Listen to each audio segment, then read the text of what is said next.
सुधा सागर जी महाराज, जिनको आप उनके नाम और काम से जानते हैं, उनके विषय में हमें कुछ कहने की जरूरत नहीं है। जैनम जयतु शासनम पंच परमिष्टि भगवान की आचार्य श्री गुरुवर कुंद महाराज की, आचार्य श्री गुरुवर विद्यासागर महाराज की, हमारे परम पूज्य अग्रज नवोदय आचार्य समय सागर महाराज की, हमारे अग्रज योग सागर नियम सागर महाराज की,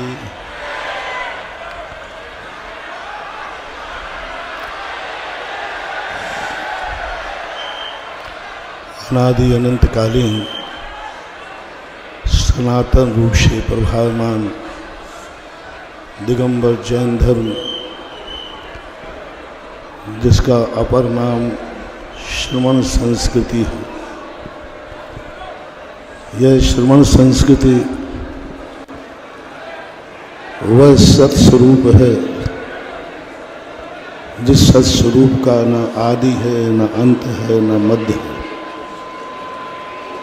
लेकिन जब किसी वस्तु का आदि अंत से रहित हो जाता है तो वही एक परंपरा बन जाती है। जैन धर्म अनादिकालीन परंपरा की श्रृंखला में अपने आप को समाहित किए है। भारत देश का एक आदर्श परंपरा का जो रूप है वह श्रमण संस्कृति मानी जाती है। अनादिकाल से अनंत तीर्थंकर हुए और वे अनंत तीर्थंकर जैन धर्म की परंपरा को आगे बढ़ाया। बीच बीच में जब जब तीर्थंकरों का अभाव हुआ, आचार्यों ने आगे बढ़ाया, आचार्य भगवंतों ने आगे बढ़ाया।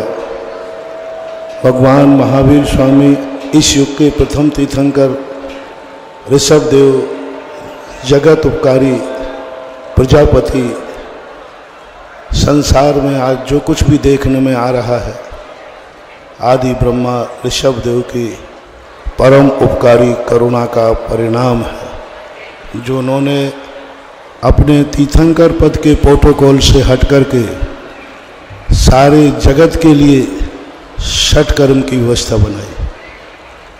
अनादि अनंत काल में कभी भी किसी भी तीर्थंकर का यह कार्य नहीं होता, लेकिन ऋषभदेव ने जगत की उस वेदना संवेदना को समझ करके और एक करुणामय उपदेश दिया। आज जो सारा जगत सुखमय जी रहा है वह सारा श्रेय जैन धर्म के प्रथम तीर्थंकर आदि ब्रह्मा ऋषभदेव को जाता है। वैदिक ग्रंथों में भी ऋषभदेव को उच्चासन प्राप्त है। उसके बाद अजितनाथ आदि और भी 23 तीर्थंकर हुए। भगवान महावीर स्वामी के बाद भगवान महावीर स्वामी उस युग में हुए जहाँ हिंसा का तांडव नृत्य धर्म के रूप में हो रहा था। उन्होंने अपनी परंपरा को ऐसे अहिंसामयी सूत्र में ढाला और सारे जगत को एक शंखनाद दिया, जियो और जीने दो। लेकिन प्रकृति का नियम है, कोई भी चीज़ यहाँ स्थायी नहीं रहती, परिवर्तनशील रहती है। खास तौर से भरत ऐरावत क्षेत्र में षट कालों का परिवर्तन चलता रहता है। उस परिवर्तन की नियत नियोग की धारा में भगवान महावीर स्वामी ईश्वर के अंतिम तीर्थंकर हुए। उसके बाद 3 अनुबद्ध केवली हुए, श्री गौतम स्वामी, श्री जम्मू स्वामी, सुधर्म स्वामी।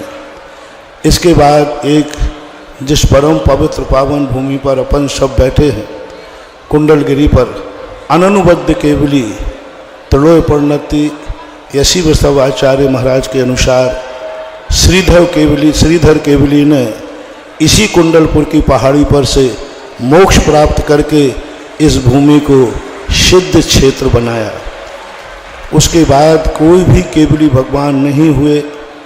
बाद में 5 सुत केवलियों ने यह परंपरा संभाली। अंतिम सुत केवली भद्रबाहु स्वामी के 24,000 शिष्यों के साथ इस आर्यावर्त को श्रमण संस्कृति से सुभाषित किया, पवित्र किया। बहुत सारी विपरीत स्थितियां बनी। उसके बाद जाकर के क्रम से शुद्ध की परंपरा धीरे धीरे अवच्छिन्न होने लगी।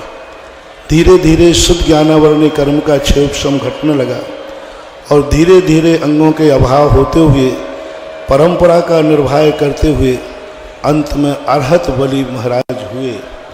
अरहत बलि इस परंपरा के एक ऐसे निर्णायक मूर्ख पर हुए थे। शून्य परंपरा, तीर्थंकरों की परंपरा में एक ऐसे चौराहे पर खड़े हुए थे जहां पर उनको निर्णय करना 1 कोड़ा कोड़ी सागर वर्ष के बाद ये पहला निर्णय लेना पड़ा।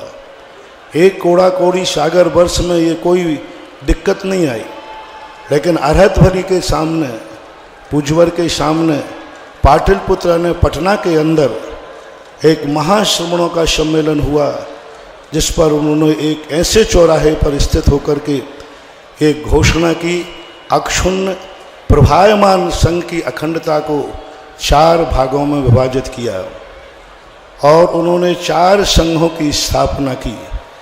उनमें मूल संघ जो माना जाता है नंदी संघ माना जाता है, और नंदी संघ के नंदी गांव में प्रथम चतुर्मास होने से उसको नंदी संघ की स्थापना की। उनके आचार्य महाराज को इंद्रा सुत अवतार जो कथा है, उस कथा के आधार पर उसी परंपरा में मांग नंदी महाराज हुए पूज्यवर आचार्य महाराज। उसी परंपरा में आचार्य भगवंत जिनचंद्र हुए और जिनचंद्र की परंपरा में परम पूज्य कुंद कुंद भगवान हुए, कुंद कुंद महाराज हुए। और कुंद कुंद आदर्श नीति दी समाज के लिए कि लोगों ने जैन धर्म की आमना को, दिगंबर जैन आमना का नाम को परिवर्तित करके कुंद कुंद मूल आमना से नाम से सुशोभित किया।